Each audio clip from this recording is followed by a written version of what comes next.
Hello, bienvenue sur C0, j'espère évidemment que tu vas bien. Aujourd'hui, on va parler de projets qui sont super prometteurs et que je te recommande évidemment de suivre de très près. Certains projets n'ont pas encore sorti leur token, mais justement, je vais te dire tout ça évidemment dans cette vidéo. On y va, let's go!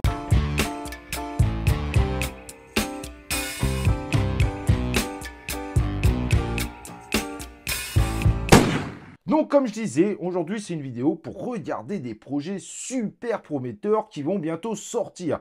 Et moi je pense que ça mérite qu'on fasse un petit tour ensemble autour de ces projets. Avant d'y aller, n'oublie pas évidemment de liker la vidéo, de t'abonner à C0 et également à C0 Actu qui traitera 100% de l'actu et d'activer évidemment les cloches de notification pour recevoir les prochaines vidéos en notification. Si Arbitrum a été un véritable succès au listing avec un super airdrop, il ne faut pas se mentir là-dessus, ce n'est pas le seul Layer 2 très prometteur qui va sortir sur le marché. Et donc je vais te parler de quelques autres Layer 2 qui méritent que tu t'y intéresses sérieusement. Comme tu le sais, l'une des évolutions énormes dans l'univers des Layer 2, donc les secondes couches de la blockchain Ethereum, ce sont les ZK Rollup, dont celui que je t'ai expliqué, les rollups optimistiques que nous avons pu voir évidemment sur la vidéo d'Arbitrum. Les ZK Rollups, également appelés Zero Knowledge, sont évidemment des mécanismes qui valident les transactions hors Ethereum sur leur propre blockchain. Ils créent alors ce qu'on appelle des SNARK, S-N-A-R-K, des sortes de preuves cryptographiques qui permettent tout simplement aux utilisateurs de prouver qu'ils possèdent certaines données sans pour autant dévoiler ce type d'informations. En gros, les SNARK font office de preuve de validité auprès évidemment de la blockchain Ethereum. La particularité donc c'est évidemment que les ZK Rollup fonctionnent par smart contracts qui possèdent l'intégralité des informations des transactions réalisées justement sur ce layer 2. Et seules les preuves de validité permettent évidemment de changer les informations incluses à l'intérieur. Et comme la vérification des transactions ne se fait pas une à une, mais par lot, cela revient beaucoup moins cher. En effet, les frais de gaz pour les smart contracts sont beaucoup moins chers que les transactions elles-mêmes, ce qui rend finalement ce layer 2 potentiellement 150 fois plus efficace que la blockchain Ethereum elle-même. Et donc, tu l'auras compris, sera également beaucoup moins cher. Et après une certaine accumulation, le tout est validé par lot afin évidemment de valider intégralement sur la blockchain principale Ethereum, elle qui s'occupe du coup de la partie sécurité. Et donc aujourd'hui, celle qui semble être la favorite dans ce type de blockchain Layer 2, c'est le fameux Starknet proposé par Starkware et qui a une particularité bien spécifique, c'est tout simplement que la blockchain propose un langage de smart contract différent de celui d'Ethereum, donc les fameux classiques EVM avec Solidity, eux proposent le Kero qui devrait être beaucoup plus facile à l'adoption et à l'utilisation. Bien évidemment, il faudra voir avec le temps si cela devient vrai. C'est vrai que le Solidity est un langage particulièrement complexe à prendre en main. Pour les développeurs et pour ceux qui espèrent peut-être un airdrop du prochain token proposé par Starkware, donc sur la blockchain Starknet, vous avez déjà la possibilité évidemment de tester sur des environnements de test de façon à pouvoir tout simplement peut-être bénéficier d'un airdrop en faisant un certain nombre d'opérations sur le réseau lui-même et les applications également en test autour. Mais il ne sera pas tout seul dans la course, un deuxième projet très prometteur, Layer 2, peut-être moins populaire encore aujourd'hui, ZK Sync, qui vient de sortir en mainnet il y a seulement quelques jours avec sa version ERA, promet lui aussi évidemment d'améliorer considérablement la rapidité des transactions et la baisse des frais en utilisant évidemment lui aussi un concept de ZK Rollups. Lui va tenter pour les smart contracts un mix entre Solidity et son propre langage Zinc, à voir évidemment ce que ça va donner, mais c'est également une spécificité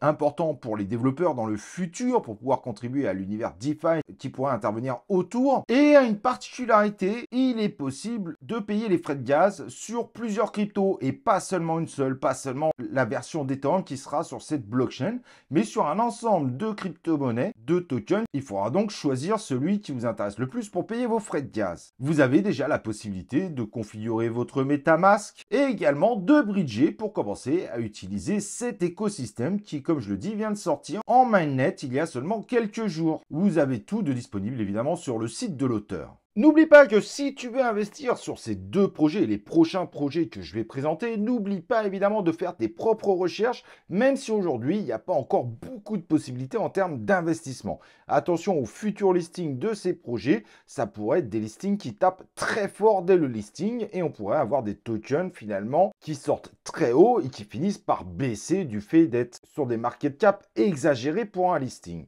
On verra bien, mais en tout cas pour Starknet, il y a une véritable possibilité le jour où cela arrivera. Et à présent, ce que je te propose, c'est de regarder aussi des layers 1 vraiment extrêmement prometteurs. En effet, aujourd'hui, on ne pourra pas regarder tous les projets, mais voilà, je vais te présenter quelques projets et si cela t'intéresse, je ferai évidemment d'autres vidéos, mais il faut que tu te manifestes en commentaire pour me dire que tu veux d'autres vidéos sur des projets du futur prometteur. Vous avez également SUI, créé par des anciens du projet Libra, qui s'est appelé Diem derrière, donc un projet qui avait été monté par Meta puis abandonné. Une partie de l'équipe est partie du côté d'Aptos et l'autre de SUI qui se prépare évidemment à sortir. Bien que les phases de test montrent quelques difficultés et encore quelques bugs, malgré tout, la blockchain avance assez vite et devrait très bientôt arriver sur le marché. Nous pouvons cependant voir une chose très intéressante et c'est pour ça que je pense qu'il faut quand même malgré tout bien surveiller SUI Network, c'est tout simplement que l'ensemble des applications sur Aptos, la plupart essayent déjà d'être compatibles SUI Network, comme si un petit peu ces deux blockchains, Aptos qui est déjà sorti et SUI Network, se préparent tout simplement ensemble à créer un écosystème relativement commun. À mon avis, c'est quelque chose d'intéressant. Il faudra voir évidemment ce que ça donne. Vous pouvez également déjà tester sur des versions de test cette blockchain. Vous avez la possibilité sur ce layer 1 d'avoir un airdrop dans le futur en utilisant bien cette blockchain, en la testant bien, à voir, mais ça devient véritablement une norme souvent dans l'univers des crypto-monnaies. Une autre blockchain très particulière, un autre layer 1, mais qui mérite qu'on s'y intéresse énormément. Désolé, le nom est assez similaire, c'est SEI Network. Blockchain développée dans l'univers Cosmos, comme évidemment la BNB Chain et d'autres que vous connaissez, tels que Chronos, mais qui veut être une blockchain sur mesure pour l'univers du trading. Ça sera donc la première blockchain sectorielle optimisée pour des applications bien précises, donc autour évidemment de l'univers du trading, comme les exchanges décentralisés. Ce qui peut être extrêmement intéressant car on suppose évidemment que cela va permettre de beaucoup mieux gérer des frais qui soient beaucoup plus bas, de proposer un certain nombre de crypto-monnaies, au moins en tout cas les plus populaires qu'on peut retrouver sur les autres blockchains. Bref, cette blockchain peut être vue comme une future killeuse des exchanges centralisés. En tout cas, c'est l'objectif un petit peu de cette blockchain, même si c'est pas dit directement, mais d'amener les exchanges décentralisés à beaucoup plus de facilité globalement. On pourrait se retrouver finalement à avoir les mêmes options, les mêmes facilités, le même côté user-friendly que les exchanges centralisés dans l'univers des exchanges décentralisés grâce à cette blockchain 100% adaptée à ce type d'outil. À mon avis, c'est quelque chose à suivre de très près. Ce projet peut être un véritable carnage dans le futur. J'espère évidemment que cette vidéo t'a fait découvrir des projets super intéressants. Si tu as des questions, évidemment, tu as les commentaires pour ça. Ça me fera un plaisir évidemment d'y répondre. N'oublie pas le like avant de partir, de t'abonner sur C0, d'activer les cloches de notif pour recevoir les prochaines vidéos de C0 et on se retrouve pour une prochaine vidéo de C0.